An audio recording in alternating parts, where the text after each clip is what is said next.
Welcome to the channel and to my review of the Mechanicum Taghmata army list, which is found in this book here. Okay, just a couple of things before we start. Some of you are probably aware that I did a review of the Mechanicum Taghmata as covered in this book here.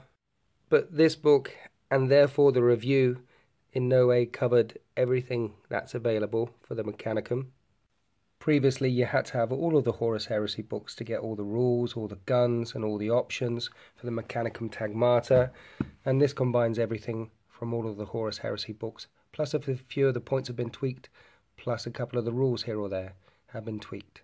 So apologies to the few of you out there who might find some of this repetitious, but I promise you there is some new information, and welcome to everyone else who's popped along to find out what all the fuss is about.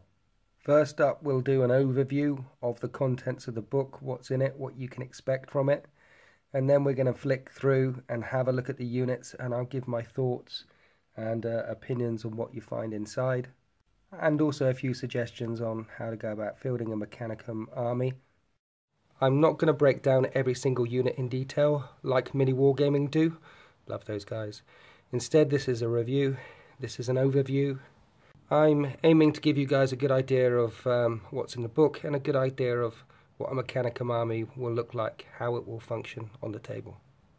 Before we do the overview and start flicking through it, I have to say something first. I'm sorry, but I've got a little rant that I need to get off my chest. Alright, let's get this out of the way first. This is how you write a Mechanicum codex. Not this. It's bigger. It comes with just beautiful images like this one. It's got something for your cat to play with. And while these books have little nuggets of text which don't really give you any new information if you're a fluff junkie like me, this book has lots of rich narrative which draws you into the complex feudal structure of the Mechanicum. The politics and practices of the Mechanicum come leaping out for the page. It both humanizes them and dehumanizes them. It's epic stuff. In these two books there's a total of 13, yes, 13 units, and some of the units are just really, really bad.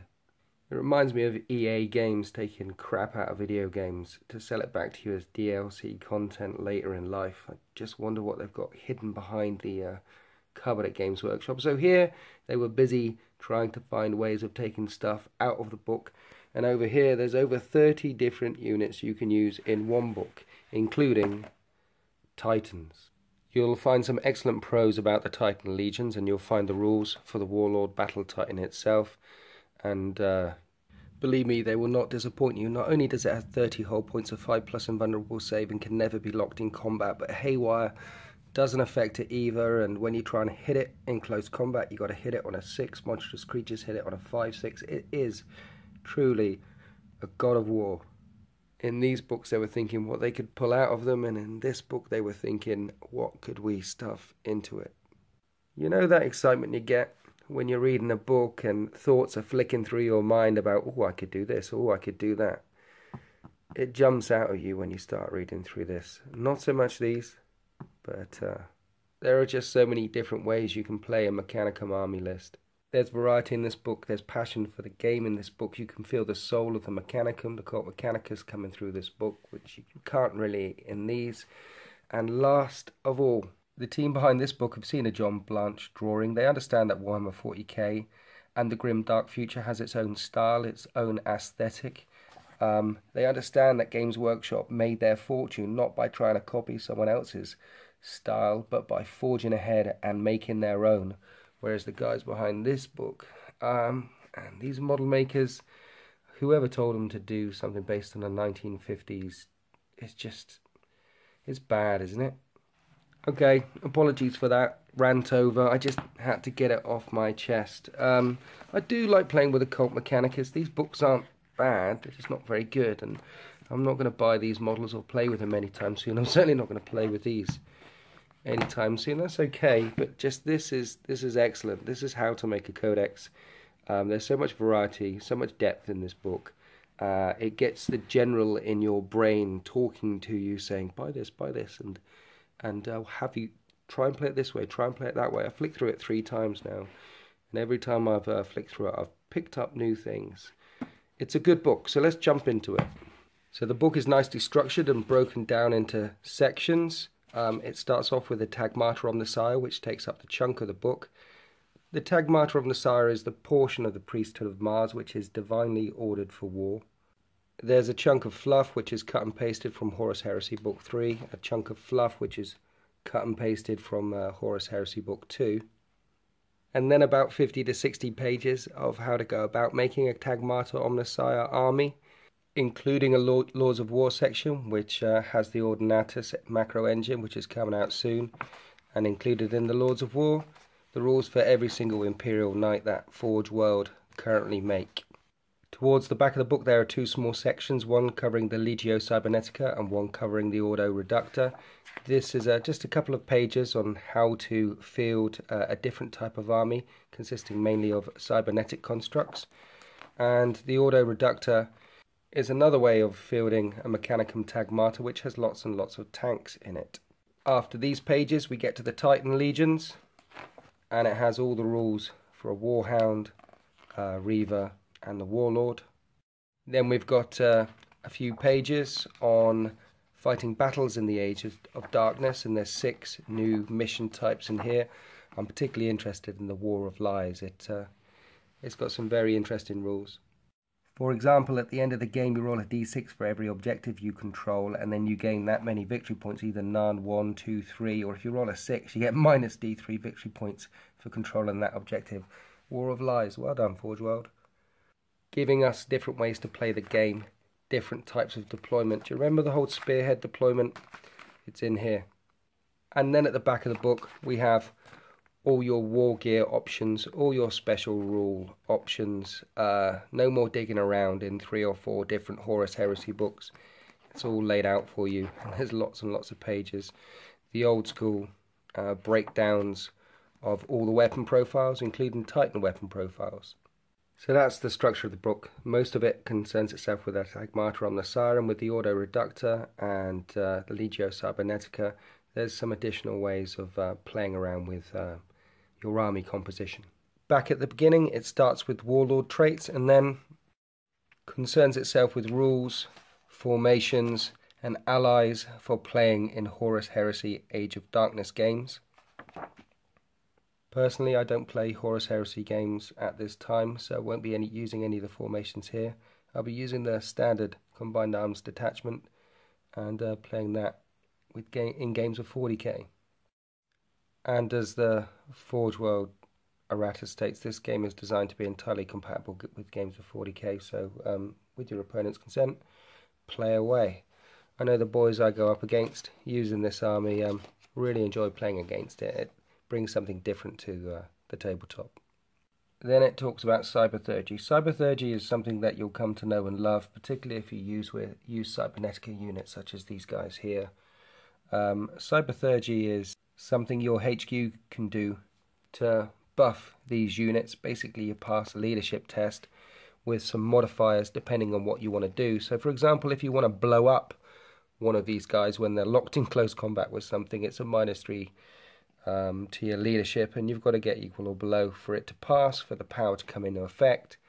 If you fail, you fail, but if you roll a double 6, if you roll 12, bad things can happen. If you roll a 12 and then roll a 6, one of these guys will break free, a Malefica assault, and start attacking the closest unit, including yours. It's happened to me once in a game, and it was the Thanatar. All of a sudden I had a strength 8, toughness 8, 2+ save monster rampaging through my lines, killing everything. So it's highly unlikely to happen, but cybertheurgy is a way that you can get extra shots, extra initiative. There's a slight change up here with Rite of Eternity. Rite of Eternity used to give one of these guys it will not die, but if you cast Rite of Eternity, typically your leadership 9 and there's no modifier, one of these guys will immediately restore a lost wound. So interestingly enough, if you have 2 HQs, potentially you could restore a unit with 2 lost wounds automatically if you pass the leadership test. It's a bubble, it's a 12-inch bubble, unless you bring the Legio Cybernetica formation detachment. I've found that it's not game breaking, and sometimes you won't even use it in some turns of the game. You certainly won't use it if you don't bring any cybernetic constructs.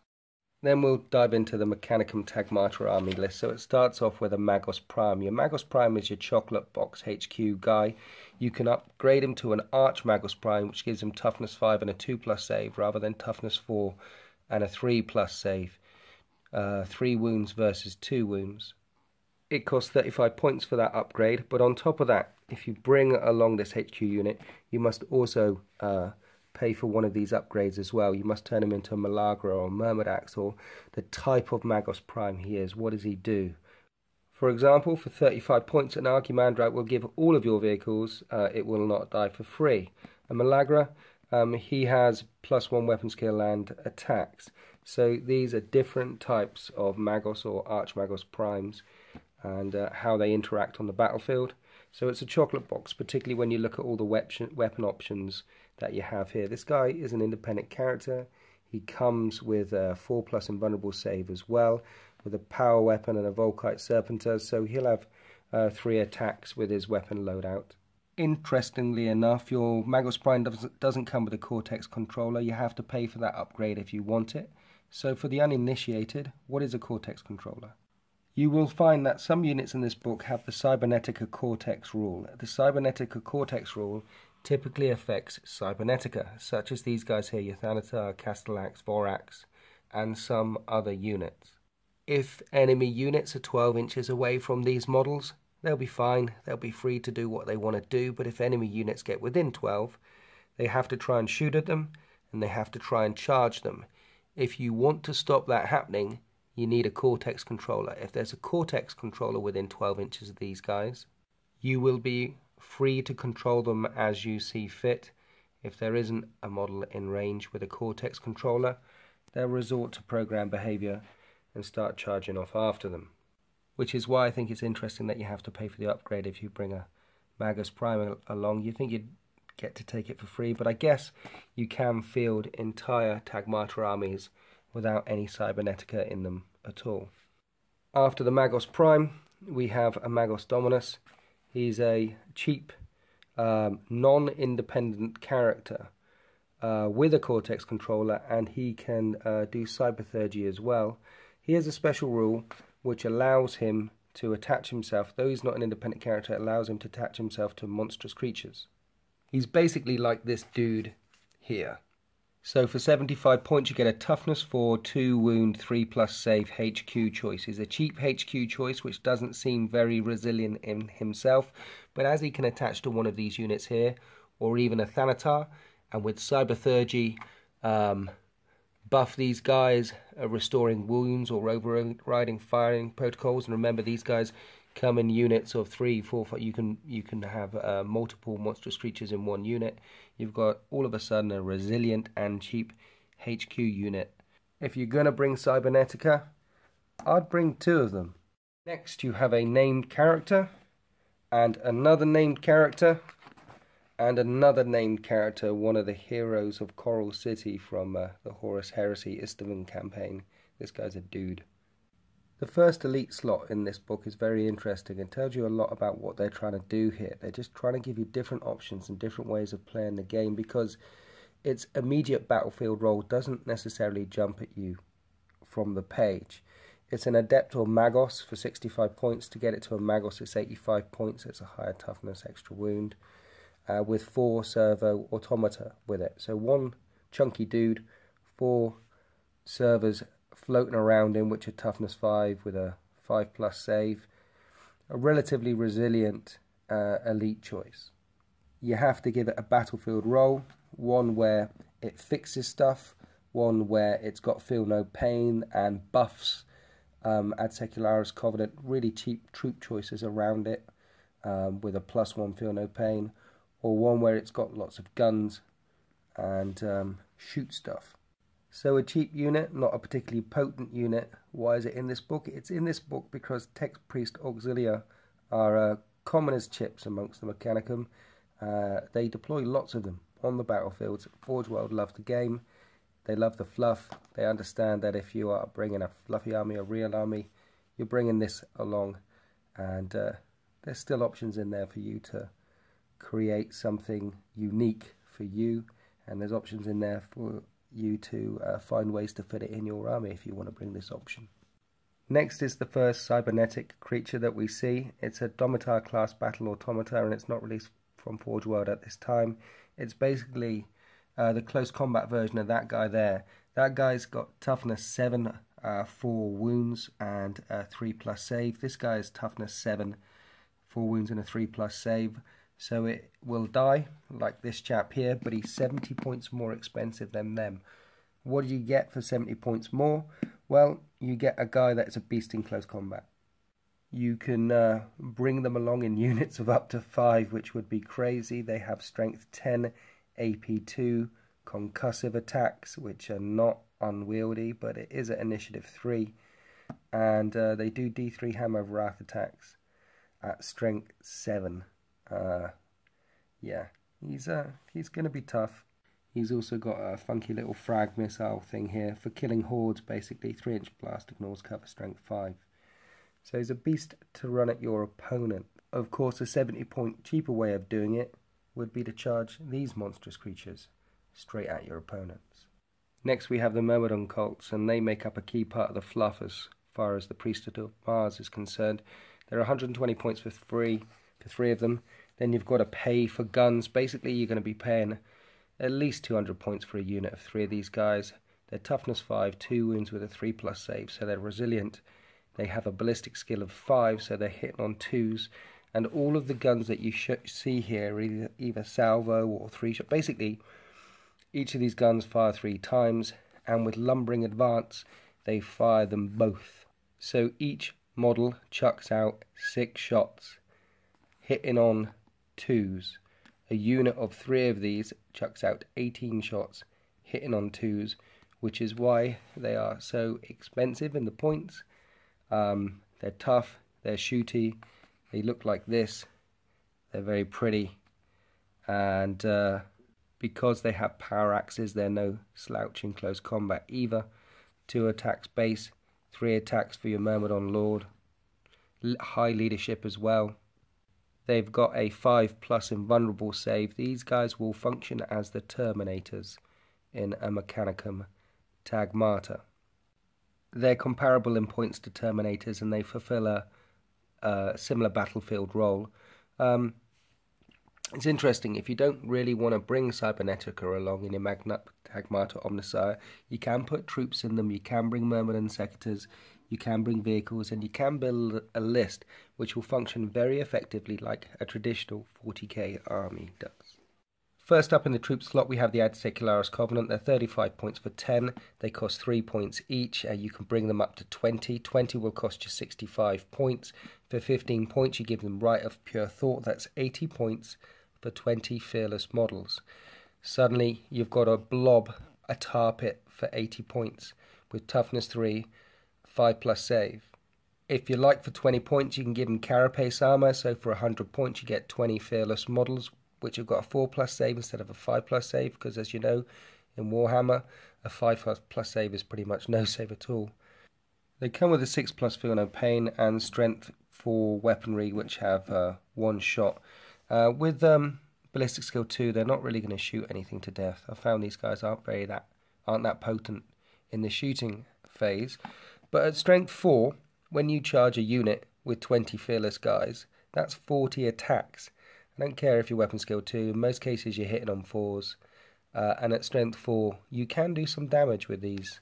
They can be surprisingly effective in the assault phase, particularly if you've got 2 or 3 or 4 large blobs of fearless troops pouring up the battlefield. The Ad-Secularis Covenant allow you to build a horde army very quickly and very cheaply. So as I mentioned in this book, there's different ways of playing the Taghmata Omnissiah. And if you want to play Horde instead of tough, chunky creatures, you can play Horde. They're not going to kill very much, but they can tar pit Wraith Knights. They can tar pit Imperial Knights. They can be a nightmare for your opponent to deal with. Probably the best troop selection in the book is the Thalax cohort. If you're starting off with a Mechanicum army, either get yourself 20 or 30 or Ad-Secularis Covenant, or get yourself 12 of these guys. They're toughness 5 with 3 wounds and a 4+ save and a 6+ feel no pain, and you get 3 of them for 135 points, so they're relatively resilient. You can bring them in units of up to 9. They're jetpack infantry, so they can deep strike in and do that jump forward, shoot, jump back move that all jetpacks can do. They're troops, so they always score. They come with various guns, but the most interesting thing about them is Dision Sight. They're stubborn as well, as you can see. Dision Sight. It's -2 to opponents' cover saves when you shoot something with these guys, which means if you're shooting up at flyers and they jink, they're only jinking on 6s. If you're shooting into 4+ ruins, that 4+ ruins becomes 6+ ruins. And you can give these guys Skyfire if you want to. You can give these guys Rage if you want to, and Rending in close combat. Give them a Phase Plasma Fusel, Photon Thruster or Multi-Melter, AP3, AP2 or AP1 gun. Combined with their -2 to cover saves, they'll cause havoc for your opponents. I've used these against lots of different people, including Geeks40k, who, by the way, are an excellent YouTube channel. Go and check them out. And everyone that I've played them against has said that they more than make their points back, that they're often worried about these guys. Because of their deep strike, because of their jetpack moves, they add a mobility to the Mechanicum army that a lot of your lists might lack if you play with the Mechanicum. They're not swift like the Eldar. They don't have any shenanigans, deep striking behind lines with pods or teleporting units, but these guys have mobility, they have toughness, they have utility. Bringing along 12 or 15 in an army, it'll get pricey pretty quickly, but they're not going down without a fight, and they can kill. There's 2 more troop options, your Silax Guardians and your Castellax. Castellax are these puppies here. They've gone up 20 points, but to be honest, they needed it. At 85 points, they were too cheap. So, as I mentioned, toughness 7, 4 wounds, 3+ save, monstrous creatures that are troops that cannot be taken as compulsory. So they come in units of up to 5, monstrous creatures with a strength 6 AP3 24-inch range gun on top. They got 2 attacks with rage. That's 4 attacks on the charge, and because they're monstrous creatures, they're AP2 in close combat. They are brutal. Get a unit of 3 of these guys and just charge them up the battlefield towards your opponent. There are a couple of ways you can upgrade them, but honestly you don't need to. All their attacks are concussive, including their Hammer of Wrath attack, so they've got nifty little rules like that with their shock charges. Just leave them cheap, charge them forward, or leave them holding key objectives. Who wants to an assault, a toughness 7, 4 wound monstrous creature? Except for dedicated assault units, no one really wants to take these guys on. And I should have probably mentioned earlier that all Cybernetica have something called cybernetic resilience, which means poisoned wounds must be re-rolled against these guys. If Dark Eldar are shooting at these, which typically wound on 4s, once they've scored all their wounds, then they've got to re-roll all their successful wounds, which negates some of the wounds. This is cybernetic as well, so cybernetic resilience is tasty and keeps your monstrous creatures alive longer. I'm going to go back to the Silax now. The Guardian Automata, their toughness 5, 2 wounds with a 4+ save, and 155 points for 4 of them. They are troops, they are tough, they do have move through cover and relentless, but their guns are very short range bolt guns. Their weapon skill is only 3, so in most cases they're hitting on 4s with 2 attacks, which means they're getting 1 hit in.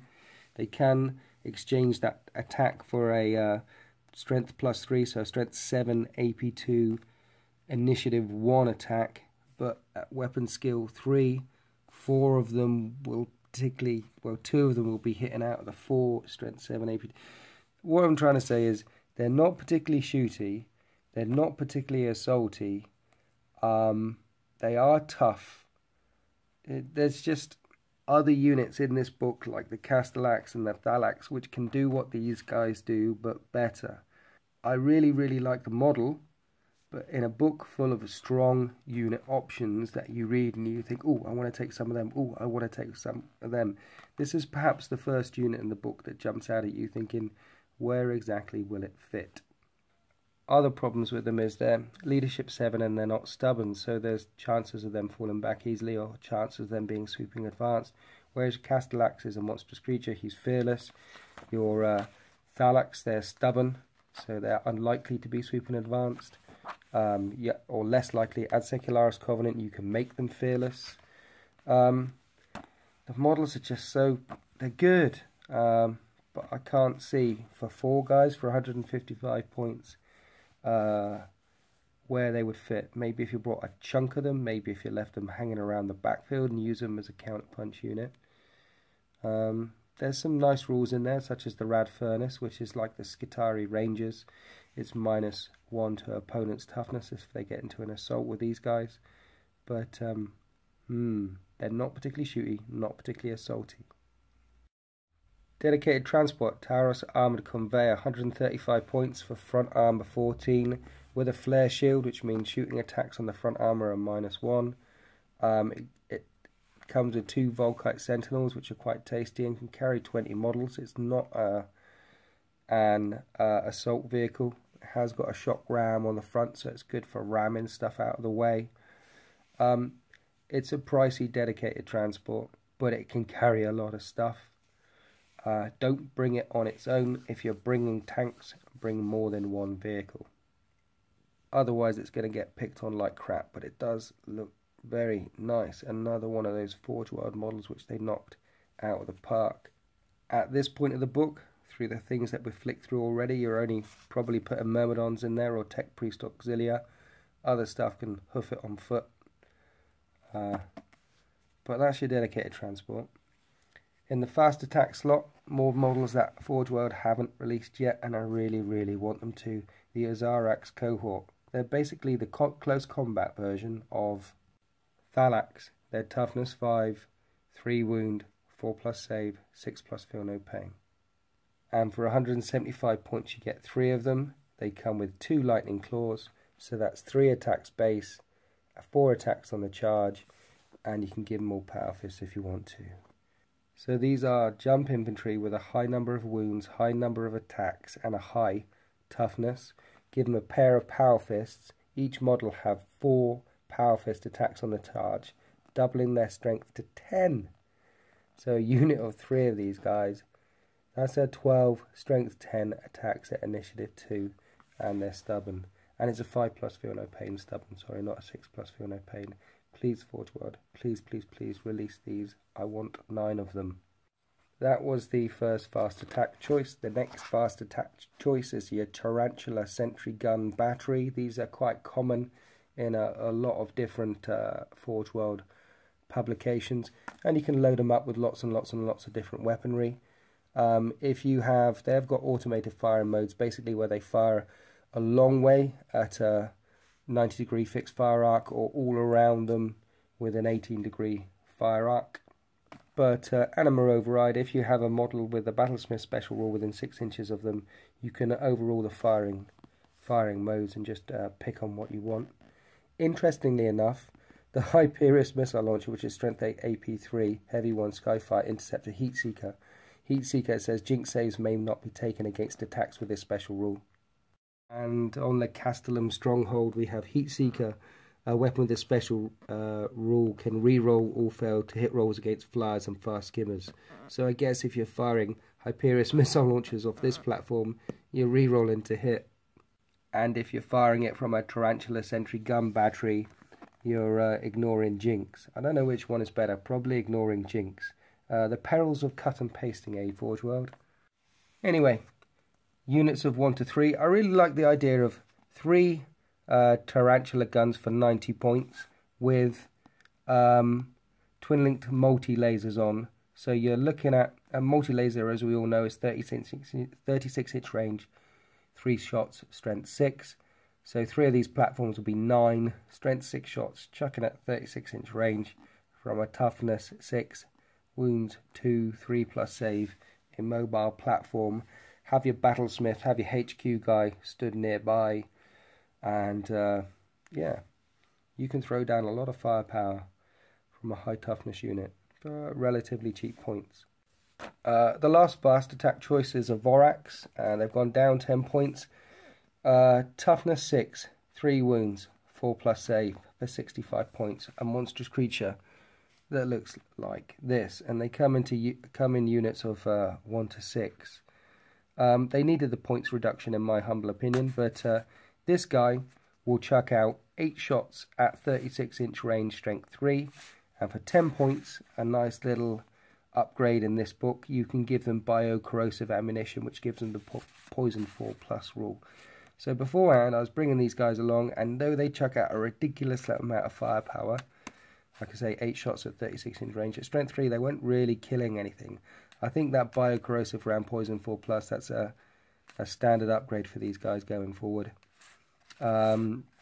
Another thing about them is they forgot to count their power blades as 2 close combat weapons in the previous edition. Now they do count it as 2 close combat weapons, so they've got 3 attacks base, rending attacks. They're monstrous creatures anyway, but it's got the rending rule, which is interesting. They've also got fleet and scout, so you can outflank with them if you want. They are cybernetica, so you're gonna want someone with a cortex controller nearby. And I really like the fluff behind these units as well. They're the hunter-killers that Forge World drop into hive cities that have gone traitor. They're terminators that absolutely will not stop until everybody is dead. Great stuff. What unit role do they play in this army? They're your horde killers. They're very, very good at killing low toughness models. And they're monstrous creatures with a high toughness, lots of wounds, so they're not going down very easy. Next up in the fast attack slot, you have Avenger Strike Fighters and the Lightning. Basically, you can bring flyers along to a Mechanicum Taghmata if you want to. It's more Horus Heresy era, I think, so I don't bring flyers along. But they're in there if you want them. And they are tasty, including the Arvis Lighter Orbital Shuttle, which has no weapons whatsoever. You have to upgrade it with some guns. Basically, it's a flying transport if you want it. First up in the heavy support is the Thanatar, so a very tough 2+ save, monstrous creature for 250 points. That fires a very big gun, 48-inch range, strength 8, AP2, ordnance, barrage, blast, plasma wave, which means successful cover saves must be re-rolled against it. It's ordnance, so you'd think it wouldn't be able to fire its twin-linked Mauler pattern bolt cannon there, and in the previous edition it couldn't fire it, because when you fire an ordnance weapon and you're not a vehicle, you can only fire the ordnance weapon, not the other gun you have. But they've tidied it up in the back of the book with the fire protocols rule, so a model with this rule may fire up to 3 of its weapons once in the shooting phase. With that a little addendum in there, it can fire both of its guns now, not one or the other, as I used to have to do it. This guy comes in units of up to 3 models, so 3 of them will cost 750 points, but he's big, he's brutal, he's a tank killer, toughness 8 with a 2+ save, small arms fire, he's impervious to them, he's just get 2 of them. The new kid on the block for 4 points more, 45 points more, is the Calyx class Siege Automata. He's another Thanatar, and he comes with a very big, very powerful long-range las cannon, and very big, very powerful close combat weapons. So he's got a gun that shoots a very long way, and he can punch like a tank, and of course he's got the Mauler pattern bolt cannon as well. A bit of a chocolate box here, 1 shot. Yeah, so if you want to shoot things very, very far away, or if you want to get in close combat with something, this is your dude. The use of him on a battlefield, it just confuses me. Thanatar number 3 for 275 points. Instead of the Helix Plasma Mortar, You get heavy 2 3-inch blaster, 18-inch range. It's still strength 8, it's still AP2, it's still got plasma waves, so you'll have to re-roll successful cover saves against it, but it gets hot. Sticking this gun on that model and pushing him up the table is going to be terrifying. I think the best way to deal with it, if your opponent sees that coming, is probably to tie it up in close combat. Because the Thanatar chassis only have 2 attacks and a weapon skill of 3. They're not terribly great in close combat. They can hold their own and they're monstrous creatures, but they're not going to kill very much. You're using them mainly as mobile gun platforms. Still, that gun is terrifying. Next up, the Macro Carrot Explorator. It's the Mechanicum version of a Land Raider. Look, 14, 14, 14 with a Mauler pattern. Where is it? Hull-mounted Mauler pattern bolt cannon instead of a heavy bolter, and 2 sponson-mounted las cannons, just like a Land Raider, with extra armor, and it recovers hull points on a 6+. You can switch out your bolt cannon for different chisel, and you can switch out the 2 sponson-mounted las cannons for twin-linked las cannons and other stuff. Like a Land Raider, it's got a transport capacity of 10, but unlike a Land Raider, it is not an assault vehicle. Still 195 points for 4 hull points, all-round armor 14 with some guns on it, and a transport capacity. This guy, he's nice. I like it. Battle Tank Squadrons. You can get 1 Cryos for 125 points. You can have them in units of up to 3. Don't get the basic guy with his strength 7 AP3, heavy 1 large blast. Sounds good, doesn't it? Sounds very good. It's a fast tank, so it can move 12 inches and shoot. You can get this one, 150 points. 36-inch range, strength 9, AP2, ordnance 4 pinning. 4 shots at strength 9, AP2. A 4-shot pinning las cannon at 36-inch range with ordnance. This is a very, very reliable vehicle killer. You don't necessarily have to put them in units of 2 or 3, but if you do, people will not like you. It comes with a flare shield, so it'll reduce the strength of incoming weapons on the front arc. And galvanic traction drive means you're not going to get immobilized anytime soon. It's like a dozer blade. So very powerful, very reliable, fast tanks here. One that is extremely good at killing vehicles, and one that's more multi-purpose, I guess. Then we have more from the Myrmidon cult. The Destructors come with 1 big gun rather than 2 small guns.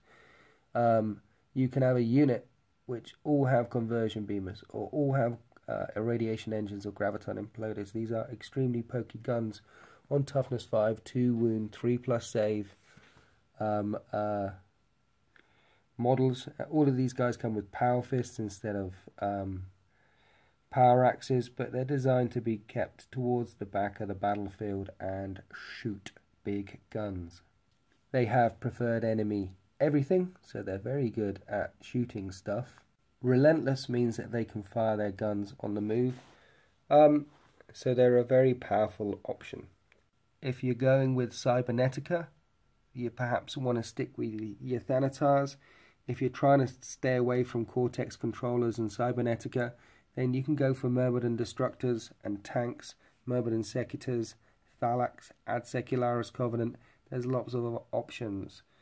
As I've said before, there's lots of different ways to play this book. And this is a way of bringing along big guns without bringing along cybernetic creatures. In the fortification slot, we have the Imperial Castellum Stronghold. What does it look like? It looks like this. What does it do? It's got 4 bunkers, and you can put turrets all over it, and enemies that shoot through the gate, your units on the inside get a 3+ invulnerable save, and if you're on the battlements you get a 4+ invulnerable save. See, look, the red lines going across all the force fields. 275 point fortification, which you'll stick in your deployment zone, and you can pay a lot of money. That's before upgrades. You pay a lot of points to give it some guns. But if you're really the bunker down in the backfield kind of guy, this is for you. It will really help you bunker. it'll give you lots of invulnerable saves. It'll make you feel safe while you're cowering in the backfield instead of coming out and fighting like a man. Then in the Lords of War section we have the Ordinatus, and it's coming out soon, and there's two flavours, one for 700 and one for 10,000, 1,000 points. Before we talk about the flavours, one thing that they've both got in common is that they're extremely resilient. They've got hit points of 14. They've got Blessed. Basically, this means that they recover hull points on a 6+. Anabaric Claw means they hit everything that's in base contact with them. If you assault this thing, it'll assault you back again. D6 hits per unit at strength 5. AP4 with rending. It's got armoured ceramite, so it's immune to the melter rule. And an Ordinatus Dispersion Shield. What does that do? Well, Ordinatus Dispersion Shield means in turn 1, the strength of weaponry hitting it in turn 1 is at -3, turn 2 -2, turn 3 it's at -1, and the results on the destroyer table are -3, -2, -1. Basically at 14 hull points with ceramic plating, recovering its wounds on a 6+, it's going to do it a couple of turns. And with the Dispersion Shield, it is a rock. It's also got a reinforced structure, which gives it a 6+ invulnerable save, so it's going to be sticking around for a while. So the cheaper flavour, the 700 point version, has a 180-inch range, strength D, AP1, 10-inch apocalyptic blast with machine destroyer. It's only a one-shot weapon, but remember, unless you roll a 1 on a D, you're going to do D3 wounds or D3 hull points, and if you roll a 6, then anything underneath it is toast, and that's the friendly version of the primary gun. But for 1,075 points, you get this thing, the Alato class Sonic Destructor, which is perhaps the most crazy gun Forge World or Games Workshop have ever come up with. The rules for it are just stupid. Basically, you get a 7-inch large blast, and you move it in a straight line across the battlefield up to 72-inch range, or until this template leaves the battlefield. Just move it across. And every unit that gets hit as you move this thing across by this large blast, including friend and foe, you can hit your own units so long as you target an enemy unit first, then keep going, then keep going, then keep going, and everything hit by it is gonna get stung, including flyers. It hits flyers flying in the sky as well. It's a big sonic wobbly shout weapon. And it follows the bigger they are, the harder they fall rule. So infantry, bikes and monstrous creatures take strength 5 and strength 8 hit. Vehicles only taking a strength 8 hit, but this weapon is pinning, armor bane, instant death, ignores cover. So it's hitting flyers at strength 8, ignoring cover with armor bane. It's hitting monstrous creatures at strength 8 with instant death, so if they fail their invulnerable save, regardless of whether they're flying or not, ignoring cover, it's getting them. Vehicles with the tank type, strength 10, and then gargantuan stuff and big stuff, D. Everything in a line. It's crazy, knocking stuff out of the way left and right. I like it. I don't think I'll have any friends left after I field it for the first time, so I think when I get this model, and I will be getting this model, I'll pay for the cheaper 700 point thing and be friendly and just drop strength 10, 10-inch D AP1 weapons on their head instead, because that's much more friendly, right? For point defense, it comes with 3 turret-mounted Volkite culverins. Volkite culverins are strength 6 for shot guns, and because they're Volkite, they have Devil Grey, they cause extra wounds. You can see that in the World Mechanicus book as well. It chucks out 12 anti-infantry rounds essentially, so it's no slouch with the little guns too. But it doesn't stop there. This book has got 7 more Lords of War, namely all the Imperial Knights: Mechanicum Indentured, Knight Errant, Knight Paladin, the Styrex, Magera, Carastus, Knight Lancer, the Knight Archeron, the Castigator. All of these guys, for 10 points, you can give them a Blessed Auto Simulacra But it will not die on a 6+ instead of a 5+. And a couple of other different options that you typically can't give because they're now Mechanicum knights rather than running around on their own. But yeah, essentially this book in total has 8 Lords of War. That's the bulk of the Mechanicum Taghmata. Lots of different unit choices. You can play with Cybernetica or you can leave them at home. You can mix and match. You can play with Horde. Lots of different options for playing an army. Most of the units in this book are viable. Most of them are very good, and some of them are just good. It's a good book. When we go to the back of the book and look at the weapons section, there's going to be a lot of guns in here that you might not be familiar with unless you've played with Horus Heresy books. It's a bit like when someone showed you one of these books for the first time. There's going to be some guns that are brand new to you. Unlike these books have got lots of haywire and lots of abilities to take out vehicles in it. These books have got a mix of Horde killers, a mix of haywire, and a mix of AP1, AP2 weaponry in it.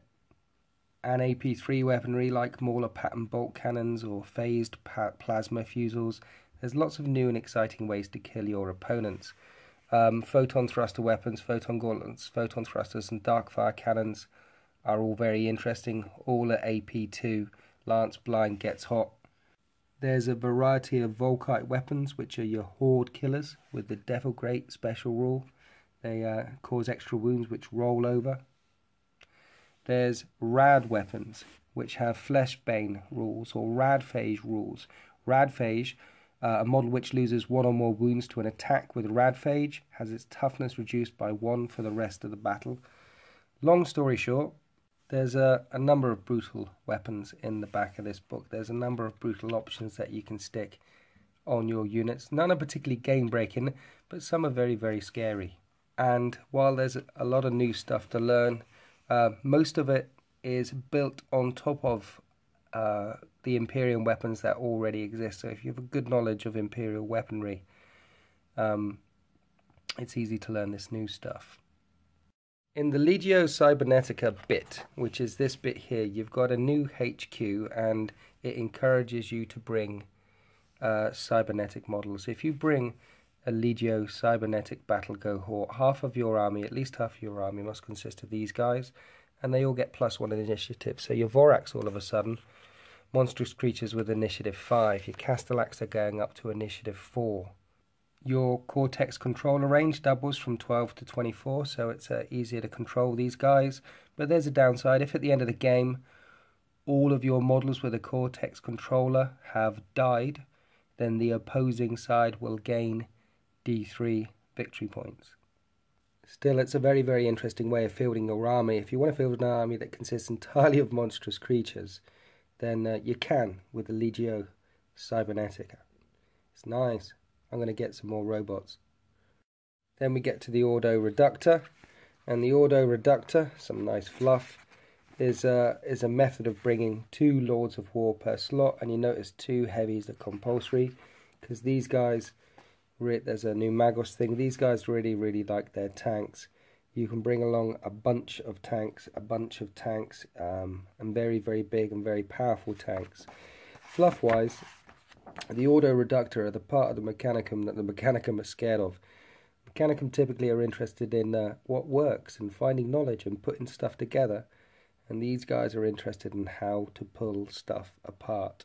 They are nomads, they're outcasts. In the Great Crusade, they attached themselves to a great number of legions. The Astartes were particularly interested in their knowledge of siegecraft, and siegecraft there was a number of places that they thought that other armies might have thought were unassailable or impossible to bring down, and these guys brought down the walls. The Astartes often gave them battle honours, names and honours, and wrote them into their own honour roll.